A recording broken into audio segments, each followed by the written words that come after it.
রবিবার মালদা জেলা তৃণমূল কংগ্রেসের সাধারণ সম্পাদক শেখ ইয়াসিনের ব্যক্তিগত উদ্যোগে শীত বস্ত্র বিতরণ অনুষ্ঠান অনুষ্ঠিত হল রতুয়া ১ নম্বর ব্লকের রতুয়া গ্রাম পঞ্চায়েত এলাকার রতুয়া রেড স্টার ক্লাব প্রাঙ্গণে।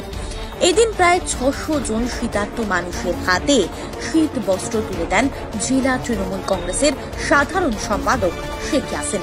এদিন শেখ ইয়াসিন ছাড়া উপস্থিত ছিলেন রতুয়া গ্রাম পঞ্চায়েতের প্রধান শেখ আলমগীর রেজা চৌধুরী, মালদা জেলা পরিষদের সদস্য হুমায়ুন কবির সহ তৃণমূল কংগ্রেসের নেতাকর্মীরা। আমাদের কম্বল বিতরণের প্রোগ্রামটা অব্যাহত আছে। আজকে তার ৮ম দিন।